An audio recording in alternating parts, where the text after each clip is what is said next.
लेकिन कोई भी है, वैसे तो कोई भी fundamental right is not absolute, कोई भी नहीं फंडामेंटल राइट इज एब्सोल्यूट, लेकिन इसमें बड़ी strongly given reasonable grounds of restriction है। तो आर्टिकल 19 सब क्लॉज 2 पढ़ोगे तो तुम्हें रीजनेबल ग्राउंड्स ऑफ रिस्ट्रिक्शन मिलेगा। मतलब क्या, इसको ऐसे पढ़ देते हैं, every citizen is free to express his views, opinions and beliefs by words, writing, printing, painting, lithography, any other means. That includes the freedom of press, but you cannot do the following. Don't hurt the sovereignty, security, unity, integrity of India. Don't hurt public order, public peace. Okay. Don't do defamation. Don't do incitement of offense. Don't do contempt of court, etc.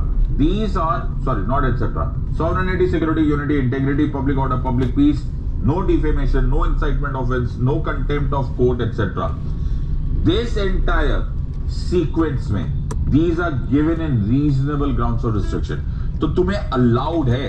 अब इससे बहुत सारे questions बन जाते हैं। Okay, तुम्हें realise होगा। The question here is कि पार्लियामेंट्री प्रिविलेजेस का चैप्टर इससे आ जाता है। पार्लियामेंट्री प्रिविलेजेस, यस, ऐसे पढ़ते हैं my friend, connection, matrix connection बोलते हैं इसको। अंडर आर्टिकल 105 एंड 194 जो प्रिविलेजेस दिए जाते हैं लेजिस्लेटर्स को, पार्लियामेंट्री प्रिविलेजेस या विधानसभा वालों को प्रिविलेजेस जो है, उसमें ये रीजनेबल ग्राउंड्स ऑफ रिस्ट्रिक्शन बहुत लिमिटेड होते हैं। In other words they have practically unlimited freedom of speech and expression. ये क्वेश्चन कहां से रिलेट हो जाता है, कहां पर, क्योंकि you have to attach this part. So article 19 sub clause 2 does not form too many restrictions for your members of parliament and your MLAs. Freedom of speech and expression में any other means भी है। इन other words internet से communication भी allowed है। So Twitter, Facebook, right, this will also be allowed under this part. Okay, so it will automatically cover in the Information Technology Act.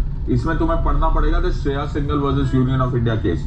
Shreya Singhal versus union of India case में ये बात, if you pay attention, अगर तुमने मेरा पहले वाला video देखा है तो there was an act called as Information Technology Act. Information Technology Act section 66A of Information Technology Act, some parts which were having arbitrary or ambiguous meanings, they were struck down by the Supreme Court, saying that it violates freedom of speech and expression. Okay, freedom of speech and expression एक और जगह बड़ा important role play किया, that is in what is called as editing of press. Okay, editing of press. Okay, तुम्हें मेरा पहले वाला एक वीडियो याद है तो मैंने बताया था इंदिरा गांधी वाला step. She had passed what is called as a newsprint regulation policy of 1973. Newsprint regulation policy of 1973 में ये बात बोली गई थी, Supreme Court said that very famous case was Bennett Coleman versus Union of India. Bennett Coleman वाले case में Supreme Court said you cannot do indirectly what you are not allowed to do directly. So Indira Gandhi madam ने उस time पर certain parts को, certain portions of press को रोकने के लिए न्यूज़प्रिंट पर रेगुलेशन लगा दी थी। ओके, और साइटिंग द रीजन कि भाई हमारे पास फॉरेन करेंसी की कमी है। The Supreme Court said nothing doing, you can not do it, you are not allowed to do indirectly what you are not allowed to do directly. So this is freedom of speech and expression. इसमें एक और important part आता है, that is of section 124 Indian penal code, that is the laws of sedition. Okay, जिसमें बड़ा common question आता है कि what is the difference between dissent and sedition. Dissent allowed है माय फ्रेंड्स, हमारे यहाँ पर ये डेमोक्रेसी है।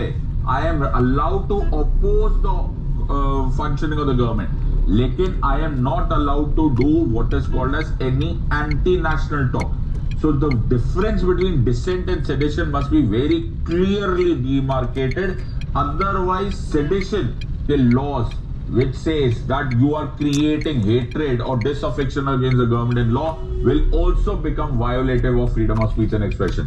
तो तुम नोटिस करो कितनी जगहों से you can have freedom of speech and expression being protected.